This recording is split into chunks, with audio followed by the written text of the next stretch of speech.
Avengers doomsday के second act को लेकर एक शॉकिंग अपडेट आई है, ऐसी कि तुम भरोसा नहीं कर पाओगे। और डॉक्टर डूम को मूवी में तुम जितनी भी बार देखोगे 95 डिटेल में बात कर लेते हैं, ज्यादा सही रहेगा। लेकिन आगे बढ़ने से पहले तुमसे एक रिक्वेस्ट है कि एवेंजर्स डूम्सडे आने तक मैंने भी इस चैनल पर 100K सब्स का टारगेट रखा है, और अगर तुम्हारा एक सब्सक्राइब नहीं मिला तो ये टारगेट भी कंप्लीट नहीं हो पाएगा। So if you are new to the channel do subscribe it, and I promise कि ऐसे ही मार्वल की लेटेस्ट लीक्स और अपडेट सबसे पहले मैं तुम तक पहुंचाता रहूंगा। ओके, तो डॉक्टर डूम को डूम्सडे में तुम जब जब देखोगे 95% ऑफ टाइम तुम्हें वो अपने सूट और मास्क में दिखेगा, यानी केवल 5% ऑफ टाइम ही आरडीजे बिना डूम सूट के होंगे as Victor Von Doom, as an evil genius. बाकी टाइम एक मल्टीवर्सल विलन। ना देखा जाए तो ये चीज बहुत सही है, बिकॉज डूम की पर्सनालिटी का एक बहुत बड़ा हिस्सा उसके मास्क और सूट से जुड़ा हुआ है। डूम अगर एक बात अपने सूट में बोलता है और वही बात वो बिना सूट के बोलता है, तो सूट वाली बात का तुम पर ज्यादा इंपैक्ट पड़ेगा, क्योंकि सूट में वो लगता है इतना डोमिनेटिंग है। एनीवेज, नाउ अब उन शॉकिंग अपडेट्स पर आ जाते हैं जो मूवी के सेकंड एक्ट को लेकर आई हैं। तो बेसिकली एक ओजी हीरोज को धोखा देकर डूम को ज्वाइन करने वाला है। And no, today I am not talking about Doctor Strange. इससे पहले कि तुम कमेंट कर दो या सोच लो, मैं स्ट्रेंज की बात नहीं कर रहा हूं, मैं बात कर रहा हूं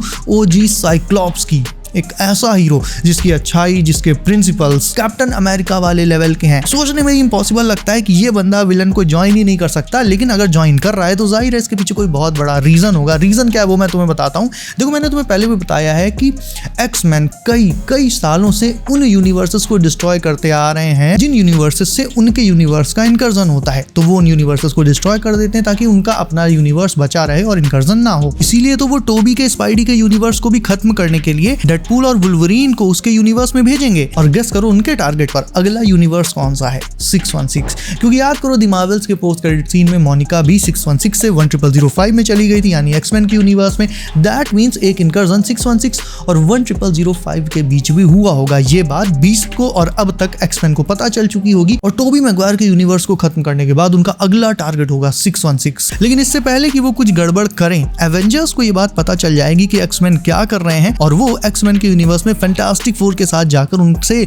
बात करके मैटर सॉल्व करने का ट्राई करेंगे। लेकिन बातचीत से हल तो नहीं निकलेगा, उल्टा सिचुएशन और बिगड़ जाएगी। और जैसे जैसे ये सिचुएशन वर्स होगी, एक पॉइंट ऐसा आएगा कि साइक्लॉप्स इस पूरी नौटंकी से तंग आकर एक्समैन को छोड़ ही देगा और डूम को ज्वाइन कर लेगा, क्योंकि डूम के हिसाब से मल्टीवर्स वैसे भी नहीं बचना है। और साइक्लॉप्स को डूम की ये बात समहाउ समझ में आ जाएगी कि मल्टीवर्स ना हो, सिर्फ एक यूनिवर्स हो जिसमें सारे लोग सुकून से रहे, ना ही उसमें इनकर्जन का कोई खतरा हो, ना ही दूसरी कोई दिक्कत। ऑल्दो डूम का इसे लेकर अपना कुछ पर्सनल मकसद है, लेकिन ये मकसद साइक्लॉप्स को नहीं पता होगा। उसके हिसाब से डूम एक अच्छी चीज करना चाहता है, बैटल वर्ल्ड बनाना चाहता है। डूम का मकसद है बैटल वर्ल्ड बनाना और वहां के लोगों पर राज करना। तो साइक्लॉप्स डूम की बातों से फिसल कर उसे ज्वाइन कर लेगा, और फिर फाइनल बैटल में, जो कि लैटवेरिया में होगा, वहां पर साइक्लॉप्स एवेंजर्स में भिड़ेगा थॉर से। थॉर और साइक्लॉप्स के बीच का शोडाउन। नाउ इस बैटल में ऑब्वियसली जीतेगा तो थॉर ही वो साइक्लॉप्स को हरा देगा, उसे मार भी देगा। लेकिन इस बैटल में थॉर का भी एक बहुत बड़ा नुकसान होगा, वो ये कि उसे अपने हाथ से हाथ धोना पड़ेगा। दैट मीन्स उसका हाथ कट जाएगा। ये थी पूरी अपडेट, और कई मायनों में ये शॉकिंग है। मतलब साइक्लॉप्स जैसा एक हीरो डूम को ज्वाइन कर ले और फिर बाद में एवेंजर्स से लड़े, एक्समैन की साइड से नहीं, डूम की साइड से। तो हाँ भाई, मूवी के जो बैटल्स वगैरह हैं, और स्पेशली एवेंजर्स वर्सेस एक्समैन का बैटल, ये बहुत ज्यादा ब्रूटल होने वाला है। मैंने तुम्हें ये पहले भी बताया था कि मूवी कोई आर रेटेड नहीं है, ये PG-13 ही, लेकिन ये PG-13 की लिमिट्स को भी पुश कर देगी, यानी काफी ज्यादा ब्रूटल बैटल्स इसमें देखने को मिलने वाले हैं। इसके अलावा टोबी के यूनिवर्स में भी सिर्फ डेडपूल और वुल्वरीन ही नहीं जाएंगे, बल्कि उनके साथ साथ मैग्नीटो भी होगा। स्पाइडरमैन जब इधर डेडपूल और वुल्वरीन से निपट रहा होगा, उसी दौरान मैग्नीटो लड़ रहा होगा टोबी के यूनिवर्स के विलन से, यानी नॉर्मन ऑसबॉर्न और डॉक्टर ऑक्टोपस। नो वे होम में वैसे भी इन्हें हील कर दिया गया था। अगर हील ना भी किया गया होता तो बात इनके अपने अस्तित्व को बचाने की थी, इनके यूनिवर्स को बचाने की। जाहिर सी बात है, कोई हीरो हो या विलन,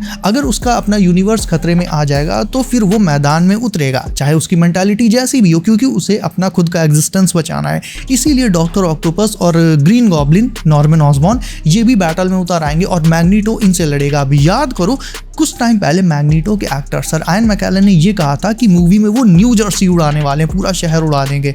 अब जाहिर सी बात है, वो अपने यूनिवर्स के न्यू जर्सी को तो उड़ाएंगे नहीं, किसी और यूनिवर्स के, यानी टोबी मैगवायर के यूनिवर्स के न्यू जर्सी को उड़ाने की बात कर रहे थे। यानी ये सारी लीक्स कहीं ना कहीं आपस में जुड़ी हुई लग रही हैं, और इसी वजह से मुझे ऐसा लगता है कि ये सच भी है। और डॉक्टर डूम भले ही इतने सालों बाद बिग स्क्रीन पर आ रहा है, दैट डजंट मीन कि उसकी कोई हिस्ट्री है नहीं। डॉक्टर डूम और रीड रिचर्ड्स और पूरे फैंटास्टिक फोर की एक बहुत बड़ी हिस्ट्री भी है, जो डूम्सडे में दिखाई जाएगी हमें। इनफैक्ट डूम एवेंजर्स और बाकी के हीरोज को मैनिपुलेट ही इस वजह से कर पाएगा क्योंकि फैंटास्टिक फोर ऑलरेडी उस पर भरोसा करते होंगे। इसीलिए ज्यादातर हीरोज डूम की बातों में आकर खुद ऐसे काम करेंगे जो डूम उनसे कराना चाहता है, यानी आधा बैटल तो डूम ऐसे ही मैनिपुलेशन से जीत लेगा। By the way Scarlet Witch का सीक्रेट वॉर्स में मेजर रोल होगा।